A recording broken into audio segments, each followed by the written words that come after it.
Well, our favorite Chiefs fail son is back in the news again, this time being ordered to serve 30 days in jail immediately. Yes, another week, another Rashee Rice incident for us to discuss, and on top of all of that, he has some medical issues. We are going to discuss how this affects Rashee Rice's timeline to return, especially his being in jail during a knee rehab. The Chiefs' offseason moves. What does it say about moves they already made or didn't make? Is that a crucial mistake for Brett Veach and Andy Reid? And what are they going to do with Rashee Rice? Is it possible he gets cut? A Chiefs suspension, an NFL suspension, all of that's still on the table. And what about future offseason moves with free agency or possibly trades coming in to bring in veteran wide receivers? All of that and more today on Chiefs Coast Bias.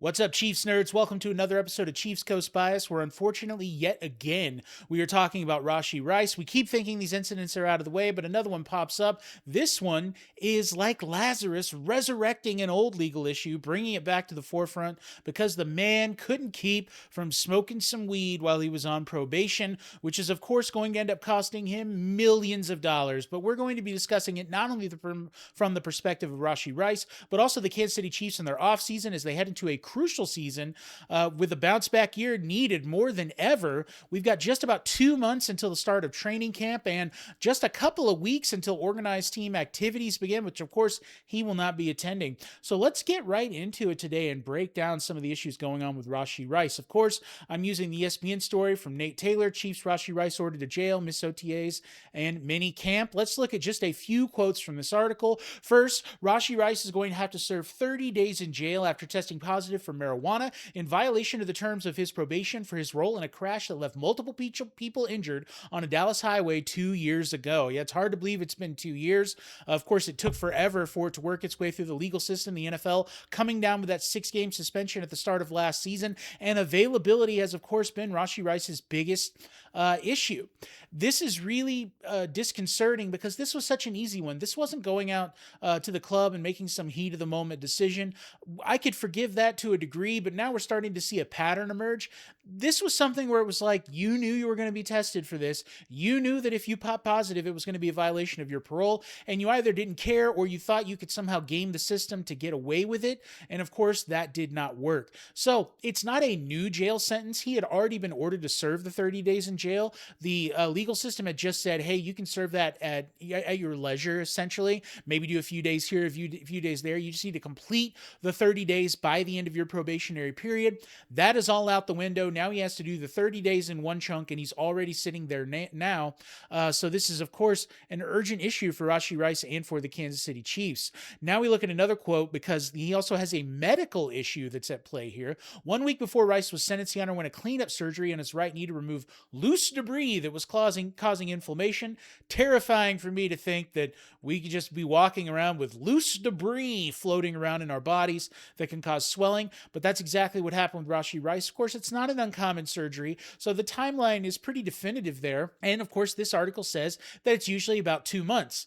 We don't know how jail will affect that. I don't know if they allow you to get any sort of, I doubt you're allowed to get any sort of NFL level rehabilitation or training. Obviously, you do get medical care. It's probably not the greatest medical care when you're sitting in jail like that, but you do get medical care. So he might be getting some minimal treatments to deal with this. But overall, this is not an ideal scenario from any angle, but much less to try to rehabilitate a knee. So that 2-month time frame, I do think it's realistic for us as fans to think that that might end up being a little more like 2.5 months, maybe even 3 months before he can really get back into it. Because you also have to keep in mind, he's not only not getting rehabilitation on the knee, but he's probably not getting the kind of physical training he'd be able to do on other parts of his body to get himself in shape, ready to go into training camp. So 2 months, I think, is kind of optimistic in this scenario.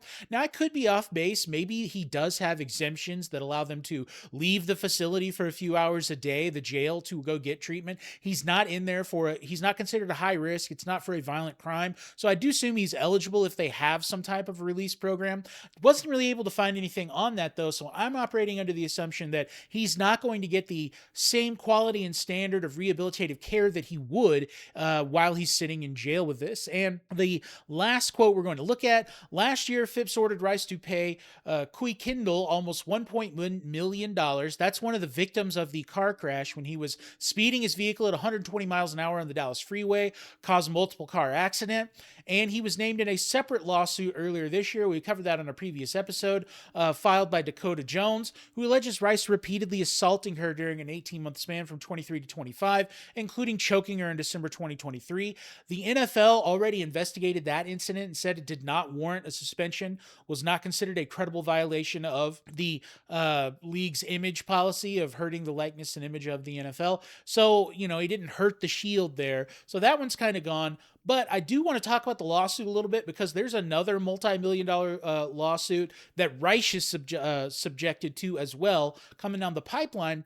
And just think about how much money this young man has cost himself. There is no way that Kansas City Chiefs are going to sign him to a long-term contract. His best bet is to get franchise tag, but given that the franchise tag is the average annual value of the highest paid players at the position, I'm very skeptical that the Kansas City Chiefs will do it. And if they do, it will probably be to trade him so that he can go to some other team that his agent can convince that he's worth that kind of long-term investment. And you have to remember, this man's earnings as a second-round pick have certainly been nothing that you or I would shake a stick at, but it's not been that generational defining wealth that would mean that a multi-million-dollar payout on a lawsuit is not a big deal. I mean, I think it's a big deal for any NFL player, regardless how much money they make. But here you're talking about a substantial portion of the money he's already made. So he's also got legal fees on top of that. Not a good situation for Rashee Rice, and I don't really like that multiple incidents are piling up. There were rumors about him when the Chiefs drafted him, maybe an incident in a parking lot where he shot up a car with a gun.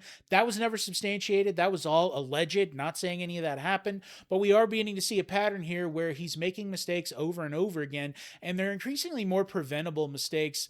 I don't know if it's the crowd he's hanging out with. Maybe it's just him not having a strong moral compass, or maybe it's just the ego of being young and thinking that you're invincible. I assume he didn't go out that day intending to hurt those people on the highway, but any reasonable person would know that when you start racing a car on a crowded freeway at 120 miles an hour, you're going to be putting people in harm's way. And this one really annoys me because, like I said before, he knew he was going to get drug tested while he was on probation. So it wasn't like something that surprised him. And I understand that it's legal in many states, legal where I live, legal for any residents of Missouri.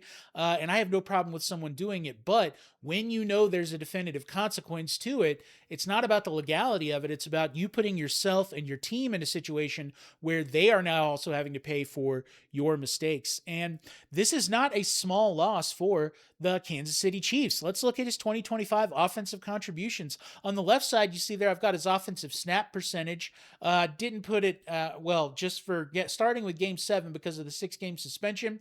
And you see that he played a substantial portions of snaps. The first game back, they kind of eased him in. After that, he was usually over 80%, averaged around 80% per game for the rest of the season. And when you look at the targets, he played in fewer games than Travis Kelce and Brown and Worthy, played in fewer games than all of them, still had 78 targets for 571 yards, 5 touchdowns, and on the yards per game was about 21 yards more per game average than any other receiver on the Kansas City Chiefs team. So one of the crucial mistakes that I think Brett Veach and Andy Reid made, if you remember my post-draft grades, was my big issue with the draft was not enough into the offense, really only a 5th-round pick on wide receiver, and we had a pick on running back, but not much else there to beef up the offense, not much there in terms of free agent additions. We brought back Thornton, but that's really it in terms of offensive firepower. We're going to go over the list of people on the roster in just a moment. You kept putting all your eggs in this basket and trusting that it was going to be there for you, that you were going to have the availability. They clearly still have faith in Rashee Rice as a productive player, and I still think he will be a productive player if he can get on the field. We know the trite saying that the best ability is availability, and Rashee Rice just hasn't had that. So I think this reinforces some of my post-draft criticism even more, where the Chiefs did make a mistake not investing a little bit more in the offense. Look, I'm with everyone else. I think the defense was a big part of why the team failed in 2025. But when you only win 6 games, it's not just one side of the ball. It's very rare that you could say that with the teams with so few wins. They needed more on receiver, especially knowing that Rashee Rice has continued to have problems and that any mistake, could put his time in jeopardy. And we do not yet know whether or not the NFL is going to be investigating this further or considering further discipline. Technically, they already disciplined him for the incident on the Dallas freeway. So I don't think that there will be another suspension in play. But the other thing you have to keep in mind is, look, he could get in trouble while in jail. That's certainly possible. In fact, jail is a more strict and structured environment than when you're out on your own. You can't get away with things, and it's harder to get away with things in jail. So there's a possibility of an incident happening in the next 30 days, and that's a lot of people end up staying in jail or prison for longer periods of time. They commit additional infractions or crimes while they're in there. Don't think that's likely, but it is a possibility. And then, of course, once he's sent out and free, we have no we should just be ready at any time for something else to happen. I don't think we can safely say, oh, the man has learned his lesson at this point. So this has a major effect on the Kansas City Chiefs. I think even with Rashee Rice's production, the offense was not in an ideal spot last year, but they clearly leaned on him a lot, and they didn't add anything to show you that snap percentage was going to go down in 2026 or that those targets were going to go down. He would have far and away led the team on targets had he played the entire season. Right? You see the games that he played in here, and he still had the second most targets on the team behind Travis Kelce. So they leaned on him a lot last year, and they were clearly planning on it this year. It's not a minor thing. Here's the current Kansas City Chiefs roster, what they have at wide receiver. On the right side, you're going to see the number of targets that receiver got last year, along with the yards that they got last year. We have Xavier Worthy with 73 targets. That's good. Only 532 yards, but only going into his third year, played the entire season from the third snap of the season till the end of the season, played injured last year. So I don't think he's going to be some stud wide receiver, but I don't think we've seen the best from Xavier Worthy that we will. I think if he can stay healthy, he's going to do a lot better than that. I would expect 200 more yards than that from Xavier Worthy this coming season. So that's good that we still have him. Jalen Royals got 3 targets and 4 yards as a rookie. Now, we know that with a lot of rookie wide receivers, Andy Reid likes to very slowly work them in because he wants them to play multiple positions and know the entire route tree. So there's a high probability that Jalen Royals is going to get a larger snap share this coming season and certainly going to get more than 3 targets, but it's not a guarantee, and it's also not a guarantee that he's going to be productive while doing it. Tyquan Thornton, we've talked about a few times on this show, wasn't looking bad at all the first few weeks of the season when he was getting a high percentage of snaps, but as the season went on, the team just stopped relying on him, even though he was the only consistent deep threat, and he clearly had some chemistry with Patrick Mahomes. I'm thinking you're going to see more from Tyquan Thornton, but we cannot bank on that. How many times over the last 13 years has one of our criticisms been of Andy Reid that he's not evolving enough? I think he will evolve. I'm confident in that, but we don't know what direction. That doesn't necessarily mean, while I think the offense is going to change and be noticeably different in 2026, that doesn't mean the way it's going to be noticeably different is Tyquan Thornton getting more targets, Tyquan Thornton getting more playing time. Remigio is just a special teams guy, had 1 catch, or 1 target for 1 catch, so that's good. You get a 100% catch rate for 21 yards. Cyrus Allen is a rookie. Jeff Caldwell, I'm just throwing in here, even though at best he's probably just a practice squad guy, but he's an undrafted free agent. He's the one that everyone loves because his metrics compare so much to Megatron in terms of physical imposition and athletic testing. Obviously, the route tree and the catch skills, nowhere near that level, but I'm just throwing him in there because it's another name I've heard thrown around like, hey, this could be a guy that contributes. This is all Kansas City has going into next year. This is one of the worst, and we of course can add Rashee Rice to this, assuming he gets back in time to play, which I think is safe. I think the only thing would be if he has another setback on his knee. Even if he has another legal incident, it's very unlikely that the NFL initiates a suspension quick enough for it to affect this season. If anything, it's just going to hurt his ability to assign with a team next year. So I think we can throw Rashee Rice in there reliably as well. We don't know how many games he'll play. He's, of course, been hurt and everything. But this is it. And when you don't have Rashee Rice out there, this is the group that's going to be at OTAs and possibly even the start of training camp without Rashee Rice, depending on his knee. This is one of the worst wide receiver rooms in the NFL. And even with Rashee Rice, it's still easily in the bottom half. Maybe Arizona, we could go through. Tell me in the comments some teams that you think are definitively worse. But I think it's undeniable that we're looking at a bottom 10. Now, I do think they go up to average or middle of the pack when you have Rashee Rice and Travis Kelce added in there. I notably only have wide receivers on this list because that's his position.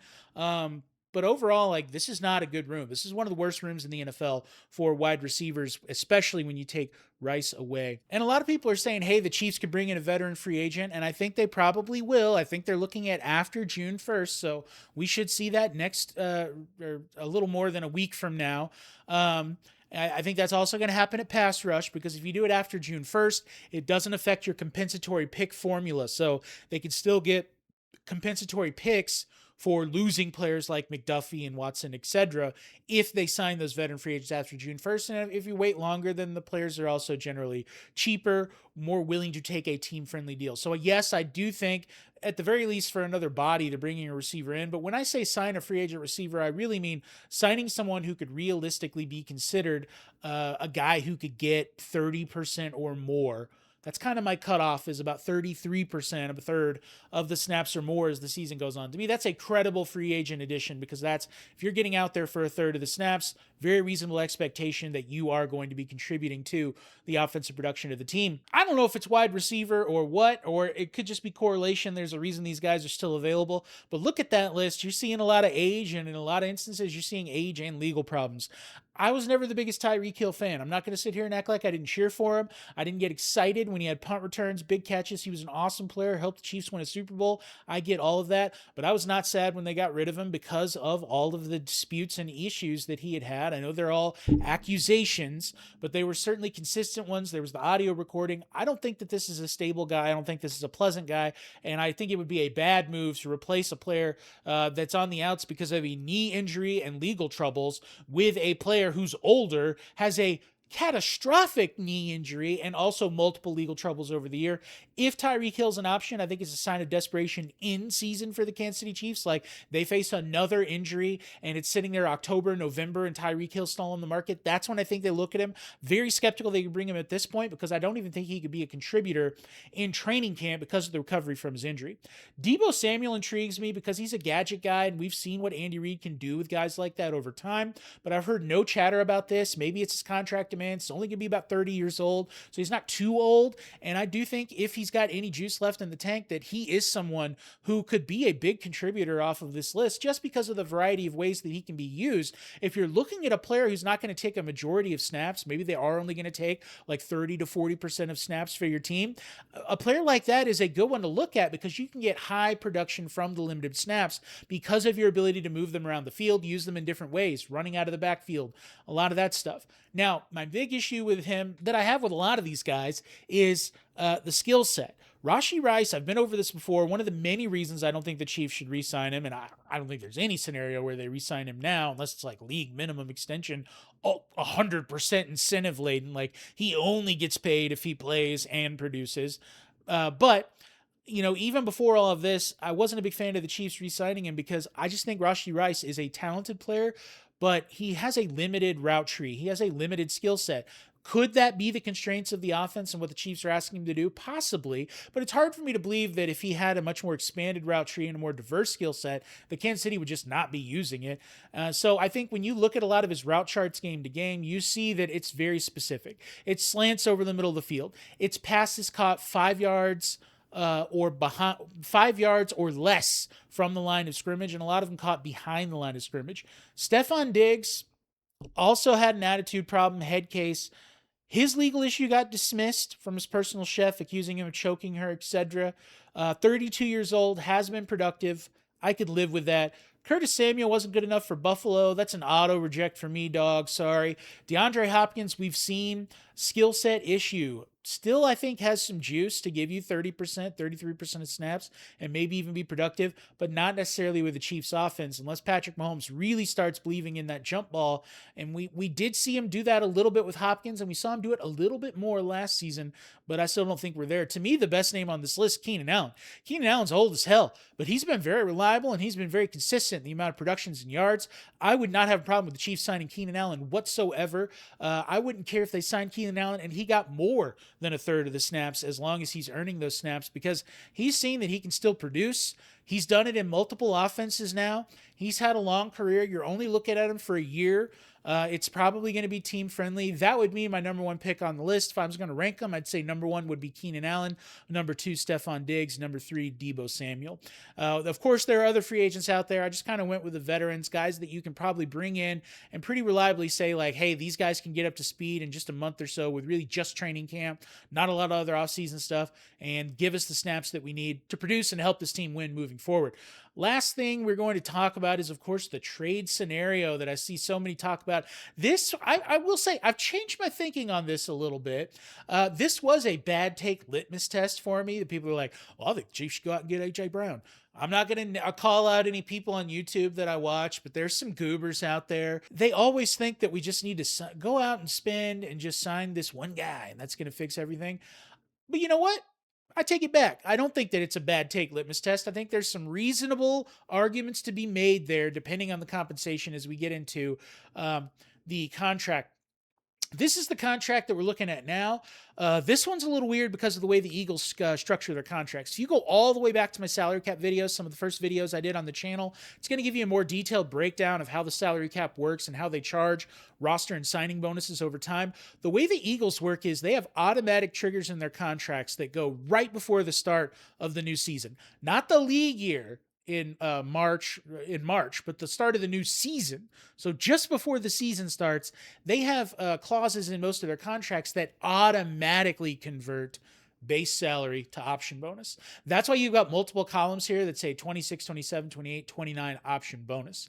So the 2026 option bonus takes that about $27.5 million of salary. That's what he was making above the league minimum, automatically converts it to a bonus, and then it prorates. That's why under 2026 option bonus, it starts in 26 and it's prorated for the maximum of the 5 years that you can do.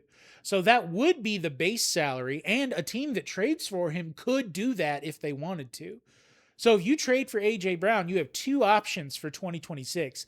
You can not do the option bonus conversion. So all of that money under 2026, all of that money, can't do it. My hand's going behind the slide.